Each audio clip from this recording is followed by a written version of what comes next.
Hello viewers, today we are going to learn about digital droplet PCR technology, that is ddPCR. Like in normal PCR, here also tag polymerase is used.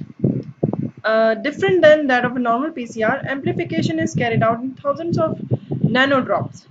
So nanodrops are generated during the process and amplification is recorded digitally. Okay, so tag poly is used and droplets are generated of nanoliter size and amplification is recorded digitally. So hence the name digital droplet PCR technology. If we talk about a normal conventional PCR, in a single PCR vial we have all the components of the PCR reaction: DNA template, primers, nucleotides, tag polymerase and buffer components.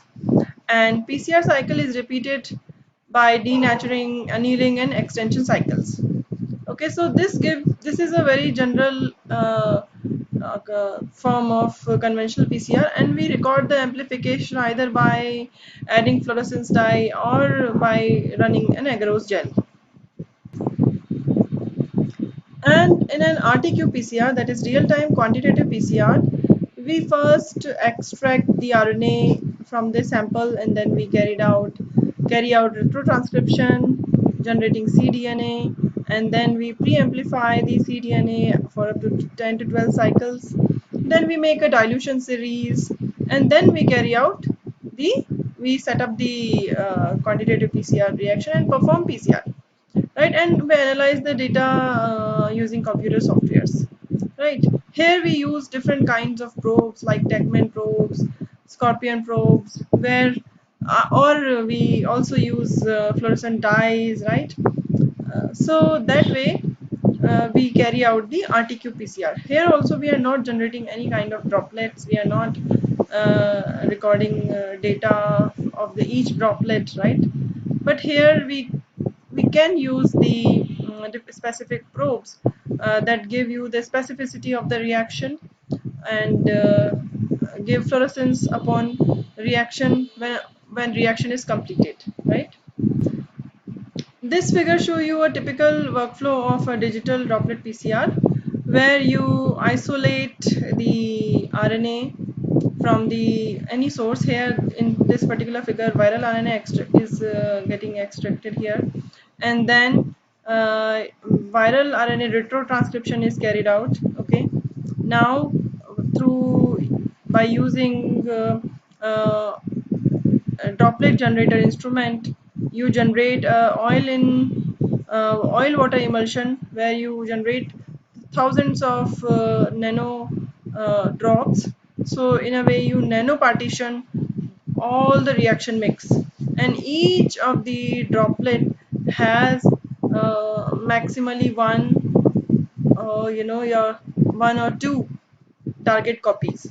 Okay, and many of the droplets won't have any target, right, or the target of interest. And then you carry out the ddPCR in a normal thermocycler. Okay, so the PCR cycle will remain as that of the normal PCR. Okay, so denaturation, annealing and amplification, all that will be repeated. Then each of these droplets are red. Each of these droplets are red for the amplification in a special instrument known as droplet reader. Okay, and data is recorded digitally. So here you extract RNA, you retrotranscribe it, because the sample from which you are extracting RNA will have not only the background DNA but also the DNA of your interest. That can be anything, the target gene, or the if you are using digital droplet PCR for diagnostic purposes, for presence of some pathogen, then it may have the target copies of the coming from the pathogen against the background of the normal human DNA. Okay, and then you using specific cartridges in the droplet generator, you create a water enol emulsion, where each droplet has all the buffer components, tag polymerase, nucleotides and everything, primers.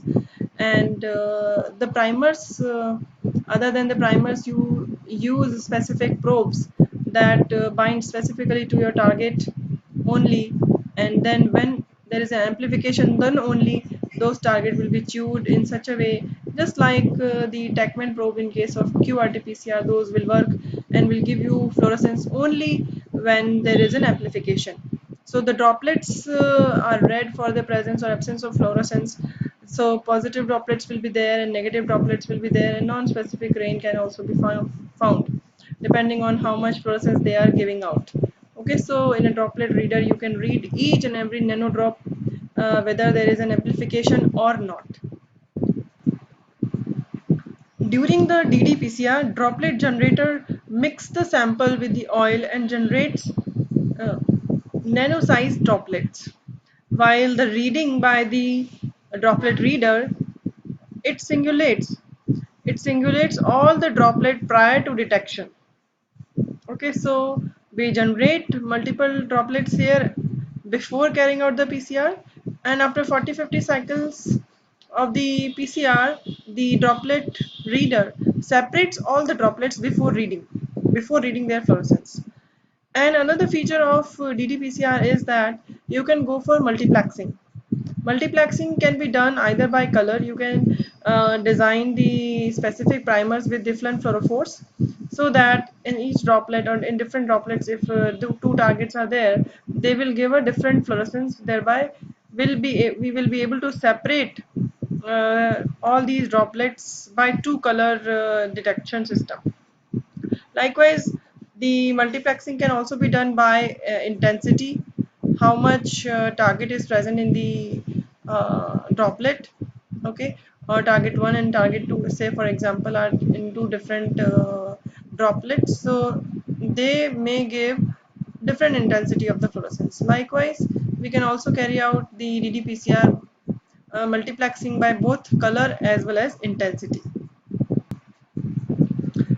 Here we saw that unlike RTQ-PCR, that is real-time quantitative PCR, the ddPCR is an endpoint PCR. Okay, once we complete the PCR cycles, then the detection is carried out, not in the real time. Okay, so it gives you endpoint results. There are different variations of carrying out ddPCR. In earlier case where droplet generator was used, specific microfluidic system was being used to generate droplets.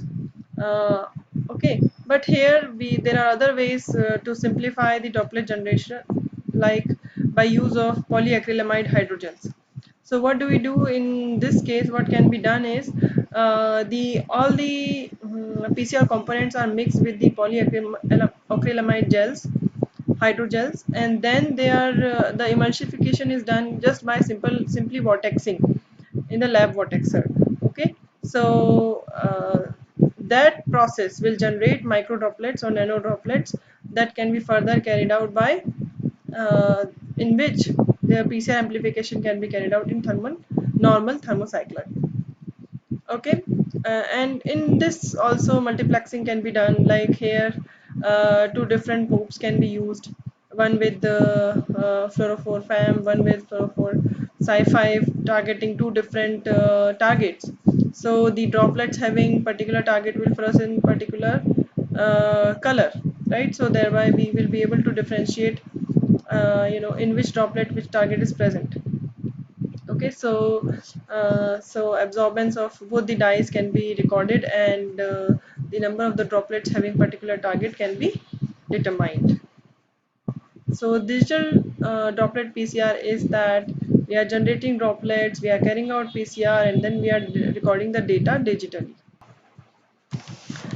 There are several favorable features of ddPCR, like it performs an absolute quantification based on the principle of sample partitioning in uniform droplets, and Poisson statistics correction for multiple target molecules per droplet.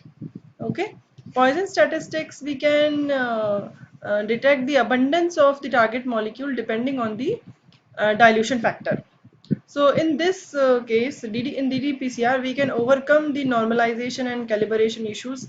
Like in case of RT-PCR, we will have to do calibration, we have to normalize, and then we have to draw standard curve, then only we'll be able to relatively we'll be able to do relative quantification, right? But in this case we can carry out absolute quantification. Another feature of ddPCR is that it shows increased precision and robustness as well as sensitivity in detecting low target copies. Even the presence of single copy per droplet can be detected with high precision and sensitivity. It is relatively insensitive to potential PCR inhibitors. Okay, so this is another advantage, and it is easy as we don't need to have a standard curve to use. Okay, so it is easy to use, such as in contrast to the conventional RT-qPCR, right?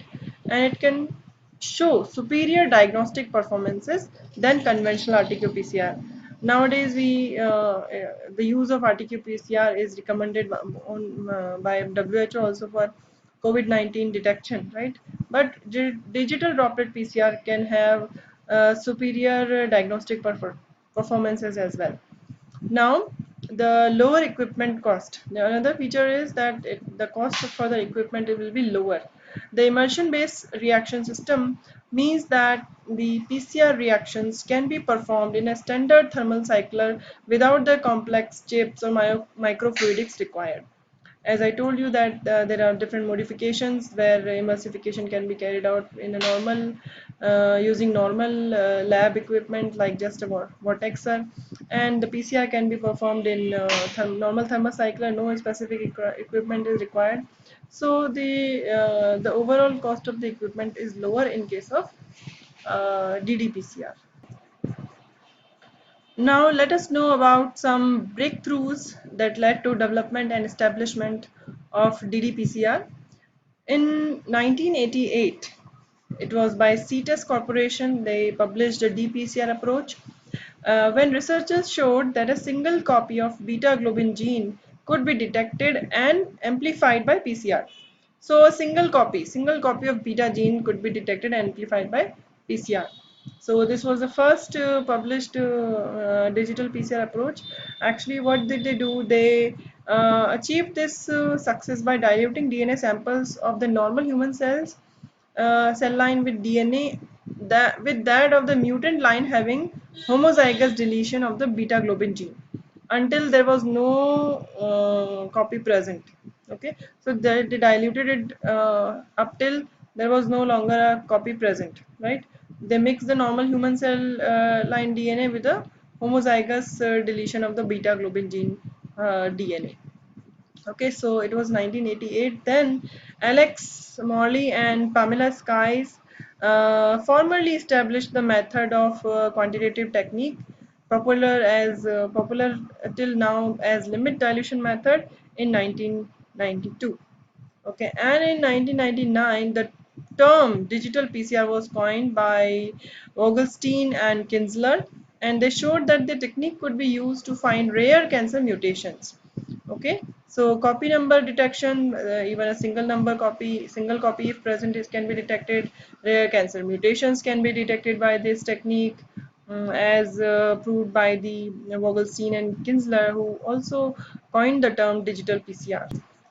It was in 2006 the first commercialized microfluidic chips and microarray based dPCR system was introduced in market by the name Biomark. And it was in 2011 that first water oil emulsion based ddPCR technology was first commercialized by Quanta Life Incorporation as the QX100 ddPCR system. And it was in 2016 Nika system, which is a microplate based dPCR system, was launched. It is capable of carrying out crystal digital PCR. Okay, and Koi Equity digital PCR system was recently launched in 2020. It is a nanoplate based digital PCR platform. So we now have microplate based digital PCR system, we have nanoplate based digital PCR systems available in the market. There are n number of applications of digital PCR. Just to name a few, it can be used to you know distinguish or to tell copy number variations, whether there are a single copy, how many doses of genes are present. So for that purpose it can be used. It can be used for detection of rare mutations, and it can also be used for NGS library quantification and diagnostic purposes like viral load detection and even gene expression analysis.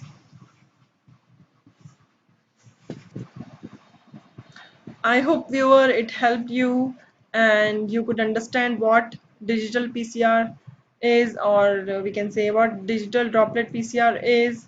Okay, thanks a lot for watching this video. Please do subscribe, like and share, and keep coming on this channel. Thank you.